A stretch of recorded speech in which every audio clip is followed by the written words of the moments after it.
Hey everybody, it's Teepa. And we got a question in. I'm obviously not where I usually am. You can see the beautiful picture behind me. I'm in Hawaii at the moment at a conference. I'll be presenting tomorrow, but tonight is a time of coming together, working on our breathing, working on our presence, and really recognizing how important it is to pause,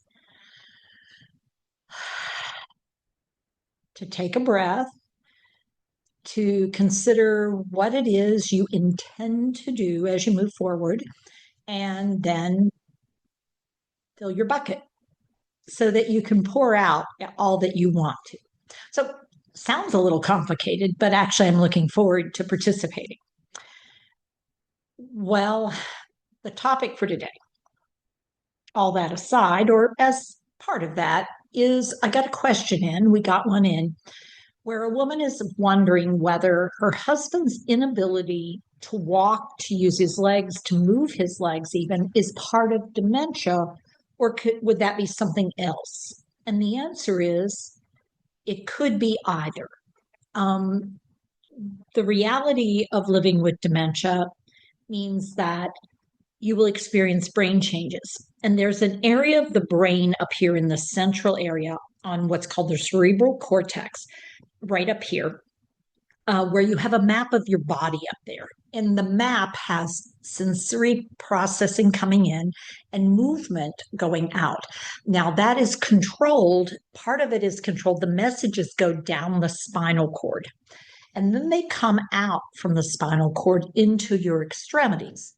So you have vertebrae, which mark sort of the bones in your spine. And then you have an opening that goes down the middle of that where the spinal cord is. And out of each of the vertebrae, these nerves wrap around that control all the muscles. They also get all the sensory input and send it up to your brain. And then there's this back part back here called the cerebellum that is for coordination and habits sort of movement. So what I would do if I was reaching for a cup without thinking about it would be a cerebellar movement.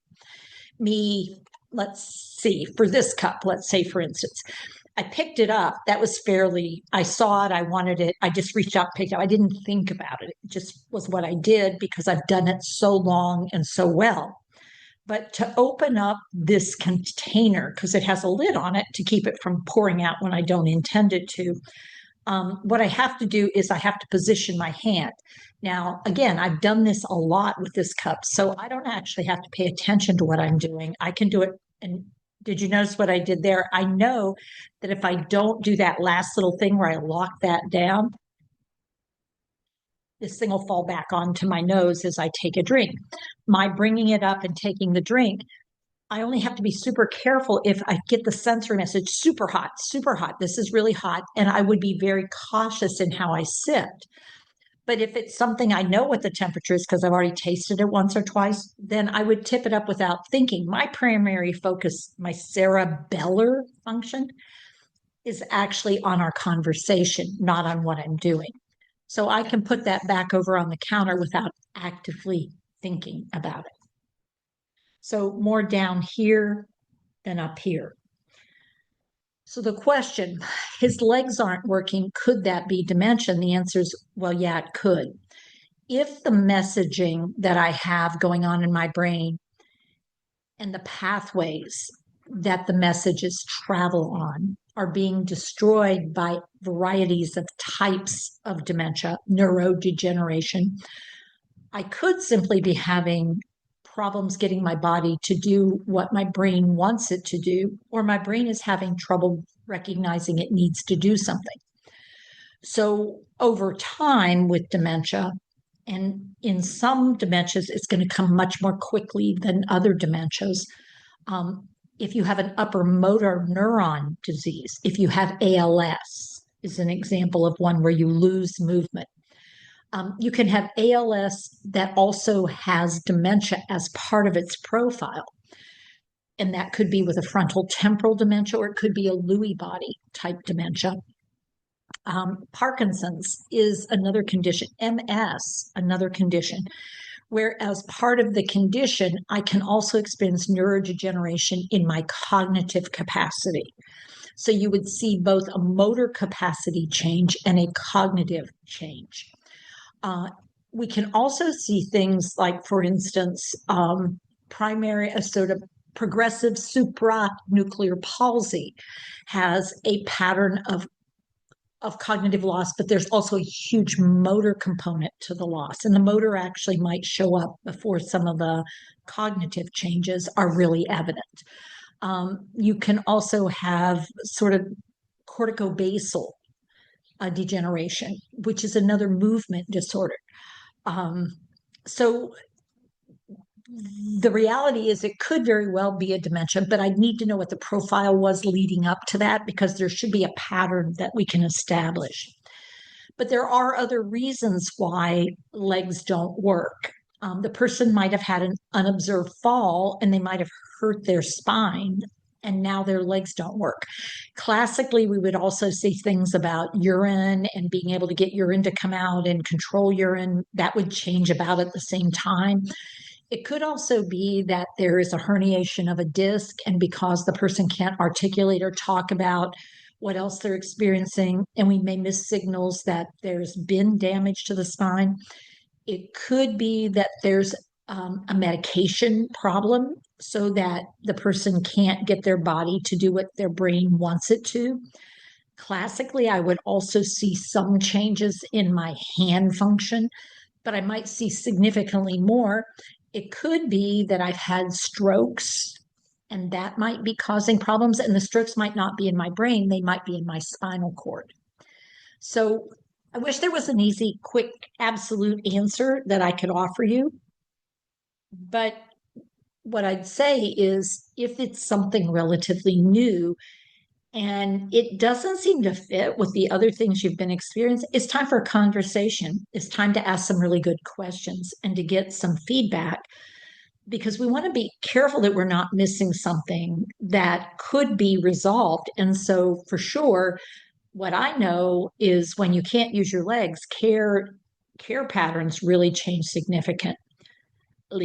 And it's very difficult to have just one carer doing a lot of the work because using the lower body to help the upper body do things, classically, lower body movement, even if it's not skilled, people keep the strength in their lower bodies for quite some time. So it helps me to help you. So I can block at the knees and help you transfer. I can block at the knees and help you roll. I can block I can do things with your knees and your and position and get your body to do things, being skillful at doing that. And it could be that maybe that's possible in this situation. And what you don't have is a background in occupational therapy or physical therapy, and you've been asked to do this task of caring, which is part of what we think is horribly unfair to families because we're asking you to do something without a lot of preparation. So I'd say if you're experiencing something like this, it's probably worth at least, doing a complimentary half-hour consult with us just to find out, is this making sense for where they are and what they're experiencing, or is this something else that should be investigated? Because for you as the carer, things change dramatically when a person can't use their lower extremities to do anything, whether it's dead weight, whether it's a contracture where they can't straighten it, or whether it's a weak tone where it's like they can't get their muscles to do it, or they start a movement, but isn't the movement they're anticipating or they're wanting, or they might have some paralysis due to something else. So I wish I had a straightforward answer. I don't. What I can do is say, it's good to know what type of dementia. It's good to know where they are in their progression of dementia so we can rule out that dementia is a cause for this, or say, yeah, that is part of the package and it's where we are. Let's talk about how we can support and help you now that this is a different place of being. Is it possible to use a Sarah lift, which is one where people do weight bearing, but they don't have a lot of skill of movement? Or is it a question that we're going to need to be moving to sort of like a support lift, like a Hoyer type lift situation? Until you know what you're dealing with. It's hard to say. And sometimes it's easy to get lost. So hopefully that was helpful. Please let me know if it wasn't or if you need more information. And for others of you out there, if you have questions about what's going on, ask. If we don't know, we'll be happy to say, I don't really know. This might be a resource for you. And if we do know, we'll share that as well. All right, everybody. Till next time, take care of yourself, take care with your care, and be curious.